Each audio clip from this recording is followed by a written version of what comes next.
നമ്മുടെ മഞ്ചേരി സുപ്രഭാതം കരിയർ ക്ലിനിക്കിന്റെ പ്രിയപ്പെട്ട ഉദ്ഘാടകൻ നമ്മുടെ നഗരസഭയുടെ ചെയർമാനായിട്ടുള്ള മജീദാക്ക നമ്മുടെ കൂടെ ചേരുന്നുണ്ട്. സർ, മഞ്ചേരിയിലെ വിദ്യാഭ്യാസ പ്രവർത്തനങ്ങൾക്ക് വളരെ മികച്ച രീതിയിൽ പ്രവർത്തിക്കണമെന്ന ഉദ്ദേശ ലക്ഷ്യത്തോടു കൂടി നിലവിൽ പ്രവർത്തിക്കുന്ന മുനിസിപ്പാലിറ്റിയാണ്. അപ്പോൾ അതിൻ്റെ അണ്ടറിൽ മഞ്ചേരിയിലെ വിദ്യാർത്ഥികൾക്ക് വേണ്ടിയിട്ട് ഒരു കരിയർ ക്ലിനിക്കാണ്. നമ്മളൊരു ക്ലിനിക്കിലൊക്കെ പോയിട്ട് പ്രിസർവേഷൻ നേടുന്ന പോലെ കൃത്യമായ രീതിയിൽ അവർക്ക് കരിയറിനെ കുറിച്ച് ഒരു അജണ്ട സെറ്റ് ചെയ്യാൻ പറ്റുന്ന രീതിയില്ല. അപ്പോൾ എങ്ങനെയാണ് മഞ്ചേരിയുടെ നായകൻ എന്ന നിലയിൽ ഈ സുപ്രഭാതത്തിൻ്റെ കരിയർ ക്ലിനിക്കിനെ നോക്കിക്കാണുന്നത്?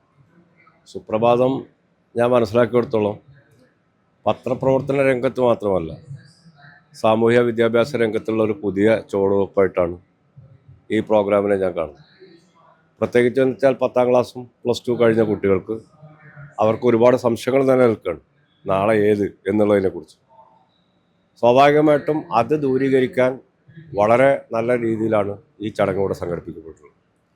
വ്യത്യസ്തമായ എന്താ പറയുക, ഒരു ക്ലിനിക്ക് എന്നുള്ള തലത്തിൽ വിദ്യാർത്ഥികളുടെ അഭിരുചി ഏത് എന്നുള്ളതും അവരുടെ സംശയങ്ങൾക്ക് ദൂരീകരണം വരുത്തുന്ന ഒരു പ്രോഗ്രാം എന്നുള്ളത് ഏറ്റവും നല്ല ചടങ്ങായിട്ടാണ് എനിക്ക് തോന്നിയത്. കാരണം നല്ല പങ്കാളിത്തത്തോടു കൂടി കുട്ടികളോടൊപ്പം തന്നെ രക്ഷിതാക്കൾ കൂടി പങ്കെടുക്കുന്ന ഏറ്റവും നല്ലതാണ്. അങ്ങനെയാണോ സാധാരണഗതിയിൽ എന്ന് വെച്ചാൽ എല്ലാ അവാർഡ് ദാന ചടങ്ങുകൾക്കും ഉണ്ടാവാറുള്ളതെന്ന് വെച്ചാൽ കുറച്ച് കുട്ടികൾ വരും, രക്ഷിതാക്കളുടെ എന്താ പറയുക സാന്നിധ്യം വളരെ കുറവായിട്ടാണ് കാണാറുള്ളത്. പക്ഷേ ഇവിടെ ഞാൻ കണ്ട വ്യത്യസ്തമായിട്ടുള്ള സാഹചര്യം, കുട്ടികളോടൊപ്പം തന്നെ രക്ഷിതാക്കളും ഇതിനകത്ത് പങ്കെടുക്കുന്നു എന്നുള്ളതാണ് ഏറ്റവും സന്തോഷകരമായിരിക്കുന്നത്. എന്തായാലും സുപ്രഭാതത്തെ ഞാൻ അഭിനന്ദിക്കുന്നു. കാരണം പത്രപ്രവർത്തനം എന്ന് പറയുന്നത് നാളെ സാമൂഹ്യ വിദ്യാഭ്യാസ സാംസ്കാരിക മേഖലയിൽ കൂടി പങ്കെടുപ്പിക്കേണ്ടതാണ് എന്നുള്ള ഏറ്റവും നല്ല ഉത്തമ ബോധ്യം ഉള്ള ഒരു പത്രസ്ഥാപനം എന്നുള്ളത്. പ്രത്യേകിച്ച് മഞ്ചേരിയിൽ വെച്ച് ഈ ചടങ്ങ് നടക്കുമ്പോൾ എനിക്ക് തോന്നിയത് മഞ്ചേരിക്കാർ മാത്രമല്ല, ജില്ലയിലെ തന്നെ വിവിധ ഭാഗങ്ങളിൽ നിന്ന് വന്ന കുട്ടികളടക്കം ഇവിടെ ഇരിക്കുന്നു എന്നുള്ളത്. എന്തായാലും അത്തരം ചടങ്ങ് സംഘടിപ്പിച്ച സുപ്രഭാതത്തെ അഭിനന്ദിക്കുന്നു. നമ്മളിപ്പോൾ നിലവിലിപ്പോൾ അധ്യയന വർഷം തുടങ്ങിയിട്ടുണ്ട്. അപ്പോൾ മഞ്ചേരിയുടെ ഈ ഒരു നഗരപ്രദേശങ്ങൾ നോക്കുകയാണെന്നുണ്ടെങ്കിൽ എഡ്യൂക്കേഷൻ ഇൻസ്റ്റിറ്റ്യൂട്ടുകളുടെ ജാഗ്രത തന്നെ നമുക്ക് കാണാൻ സാധിക്കും. അപ്പോൾ ഈ ഒരു നഗരത്തിൻ്റെ പിതാവ് എന്ന നിലയിൽ ഈ വരും വർഷങ്ങളിലുള്ള വിദ്യാഭ്യാസ പ്രവർത്തനങ്ങളിൽ ഏതെങ്കിലും പുതിയ തരത്തിലുള്ള പ്രവർത്തനങ്ങൾ ലക്ഷ്യമിടുന്നുണ്ടോ? ഭൗതിക സാഹചര്യങ്ങൾ, അടിസ്ഥാന സൗകര്യങ്ങൾ, കൂടുതൽ ഭൗതിക സാഹചര്യങ്ങൾ നല്ല തലത്തിലേക്ക് മെച്ചപ്പെടുത്തേണ്ടത്. അപ്പോൾ മഞ്ചേരിയെ സംബന്ധിച്ചിടത്തോളം ഞാൻ മനസ്സിലാക്കിയെടുത്തോളം ഇന്ന് ജില്ലയിൽ തന്നെ ഏറ്റവും നല്ല വിദ്യാഭ്യാസ സ്ഥാപനങ്ങൾ നിലകൊള്ളുന്ന സ്ഥലമാണ്. അപ്പോൾ അതിന് നമുക്ക് തന്നെ അറിയാം, ഇപ്പോൾ അക്കാഡമിക് രംഗത്ത് മാത്രമല്ല, മഞ്ചേരി ഗവൺമെൻറ് ബോയ്സ് ഹൈ സ്കൂളുകൾ അടക്കമുള്ള സ്ഥാപനം, ഇപ്പോൾ സയൻസ് രംഗത്ത് അല്ലെങ്കിൽ സയൻസിൻ്റെ ഏറ്റവും നല്ല എന്താ പറയുക ലാബ് അടക്കമുള്ള സൗകര്യങ്ങൾ ഉള്ള സ്ഥാപനങ്ങൾ ഒട്ടേറെ മഞ്ചേരിയിലുണ്ട്.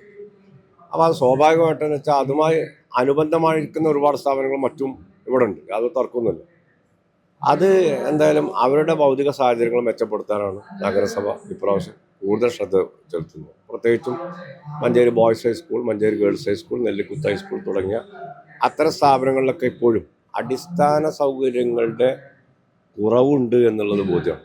ഞാനതിന് നേരത്തെ തീരുമാനിക്കപ്പെട്ട ഈ അധ്യയന വർഷം തുടങ്ങുന്നതിന് മുമ്പ് തന്നെ അതിന് എൻ്റെ സ്റ്റാൻഡിംഗ് കമ്മിറ്റി ചെയർമാൻ, വിദ്യാഭ്യാസ സ്റ്റാൻഡിംഗ് കമ്മിറ്റി ചെയർമാൻ്റെ നേതൃത്വത്തിൽ മറ്റെല്ലാ സ്റ്റാൻഡിംഗ് കമ്മിറ്റി ചെയർമാന്മാരെയും വെച്ചുകൊണ്ട് ഓരോ മഞ്ചേരി സബ് ജില്ലയിലെ ഗവൺമെൻറ് ഞങ്ങൾക്ക് വിട്ടുകിട്ടിയ സ്ഥാപനങ്ങളുടെ വിദ്യാലയങ്ങളിൽ പോയി അത് പരിശോധിച്ച് അവിടുത്തെ അടിസ്ഥാന സൗകര്യങ്ങൾ എന്ത് എന്നുള്ളത്, അത് പ്രൈമറി തലം തൊട്ട് ഹയർ സെക്കൻഡറി വരെയുള്ള മേഖലയിൽ അതാണ് ഞങ്ങൾക്ക് വിട്ടുകിട്ടിയ സ്ഥാപനം. ആ സ്ഥാപനങ്ങളിൽ അടിസ്ഥാന സൗകര്യങ്ങൾ പോയി അവർ പരിശോധിച്ച് റിപ്പോർട്ട് നൽകിയിട്ടുണ്ട്. ആ റിപ്പോർട്ടിനെ ബേസ് ചെയ്തുകൊണ്ടായിരിക്കും ഈ വർഷത്തെ വാർഷിക പദ്ധതിയിൽ വിദ്യാഭ്യാസ കാര്യങ്ങൾക്കുള്ള ഫണ്ട് ചെലവഴിക്കപ്പെടും. അതോടൊപ്പം തന്നെ മറ്റ് തലങ്ങളിൽ ഏത് തലങ്ങളിലേക്കുള്ള വിദ്യാഭ്യാസ കാര്യങ്ങൾ ചെയ്യാൻ കഴിയുമെന്നുള്ളത് അതിൻ്റെ വർക്കിംഗ് ഗ്രൂപ്പ് നിലനിൽക്കുന്നുണ്ട്. അവരുമായി കൂടി ആലോചിച്ച് നമ്മൾ കൃത്യമായിട്ട് ചെയ്യുന്നു. ഒരു കാര്യമാണ്, ഇപ്പോൾ നമ്മളിപ്പോൾ +1 അഡ്മിഷൻ സ്റ്റാർട്ട് ചെയ്തിട്ടുണ്ട്. ഒരു വലിയ പ്രതിസന്ധി നമ്മുടെ മലബാറിൽ, വിശേഷം മലപ്പുറം ജില്ലയിലൊക്കെ ഉണ്ട്. മഞ്ചേരിയിലൊക്കെ പല കുട്ടികളും പുറത്ത് പ്രൈവറ്റായിട്ട് പഠിക്കുന്ന കാണാം. അപ്പോൾ മഞ്ചേരിയെ സംബന്ധിച്ചിടത്തോളം ഇതൊരു വിദ്യാഭ്യാസ മന്ത്രിയുടെ ശ്രദ്ധയിൽ ഉണർത്തിയിട്ടുണ്ടോ ഈ +1 സീറ്റ് അഭാവം? അല്ല, മഞ്ചേരി എന്ന് മാത്രമല്ല, മലപ്പുറം ജില്ലയിലും മലബാർ മേഖലയിലും വിദ്യാഭ്യാസ +2 രംഗത്തുള്ള സീറ്റുകളുടെ അപര്യാപ്തതയെക്കുറിച്ച് ഇപ്പോഴത്തെ വിദ്യാഭ്യാസ മന്ത്രി നല്ല ബോധവാനാണെന്നുള്ള അഭിപ്രായക്കാരാണ്. അദ്ദേഹം ആവശ്യമായ സീറ്റുകൾ വർദ്ധിപ്പിക്കുമെന്നുള്ളത് അദ്ദേഹം ഇക്കഴിഞ്ഞ ദിവസം തന്നെ പ്രഖ്യാപിക്കപ്പെട്ടിട്ടുണ്ട്. എന്തായാലും കഴിഞ്ഞ പ്രാവശ്യത്തെ അല്ലെങ്കിൽ മുൻകാലങ്ങളെപ്പോലെ +1 സീറ്റിന് വേണ്ടി കുട്ടികൾ അലയേണ്ട സാഹചര്യം ഉണ്ടാകില്ല എന്നുള്ളതാണ് ഞങ്ങൾ വിശ്വസിക്കുന്നത്. തീർച്ചയായിട്ടും മണ്ണാർക്കാട് നിന്നാണ് അദ്ദേഹം ജയിച്ചതെങ്കിൽ പോലും ശരി, മലപ്പുറവും മലബാറും വളരെ കൃത്യമായി അറിയാവുന്ന ഒരു വ്യക്തി എന്നുള്ള നിലക്ക് തന്നെ ആ ഒരു തലത്തിലുള്ള ഇടപെടൽ ഗവൺമെൻറ്റിൻ്റെ ഭാഗത്തുനിന്നുണ്ടാകുമെന്നുള്ളതാണ് ഞങ്ങളൊക്കെ മനസ്സിലാക്കിയിട്ടുള്ളത്. പ്രതീക്ഷയോടുകൂടി കാണുന്നു. എന്തായാലും അങ്ങനെ ഉണ്ടാവട്ടെ എന്ന് നമുക്ക് പ്രതീക്ഷിക്കാം.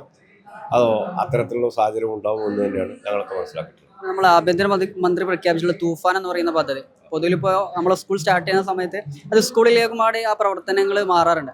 അപ്പോൾ ഈ വർഷം മഞ്ചേരി മുനിസിപ്പാലിറ്റി എങ്ങനെയാണ് ഈ ലഹരി വിരുദ്ധ ക്യാമ്പയിൻ കൊണ്ടാടാൻ ഉദ്ദേശിക്കുന്നത്?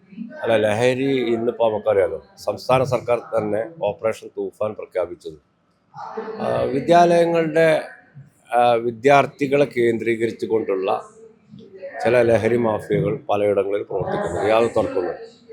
സംസ്ഥാന ഗവൺമെൻറ് പ്രഖ്യാപിക്കപ്പെടുന്ന അത്തരം ലഹരി വിരുദ്ധ പ്രവർത്തനങ്ങൾക്ക് ഒപ്പം നിൽക്കുമെന്നുള്ളതാണ് നഗരസഭയെ സംബന്ധിച്ചുള്ള പറയാനുള്ളത്. പക്ഷെ അത് വളരെ കൃത്യമായിട്ട് എനിക്കറിയാം. അതോ മഞ്ചേരിയിലെ അധ്യാപക സമൂഹവും ഒക്കെ ഇതിൻ്റെ കൂടെ നിൽക്കുമെന്നുള്ള കാര്യത്തിൽ തർക്കമില്ല. നമുക്ക് ചില ഇടങ്ങളിൽ ഇത്തരം ചില പ്രശ്നങ്ങളുണ്ട് എന്നുള്ളത് ഞങ്ങൾക്കൊക്കെ അറിയാം. അത് ബന്ധപ്പെട്ടവരെ ഞങ്ങൾ അറിയിച്ചിട്ടുണ്ട്. ആ തലത്തിലേക്ക് നമുക്ക് പോകും. മൊഞ്ചുള്ള മഞ്ചേരി എന്നാ പറയില്ലേ, ഒന്നും കൂടെ മൊഞ്ചാക്കി എടുക്കില്ലേ? നോക്കാം, ഇൻഷാ അല്ലാ. അങ്ങനെ തന്നെ പറയാം. ഓക്കെ.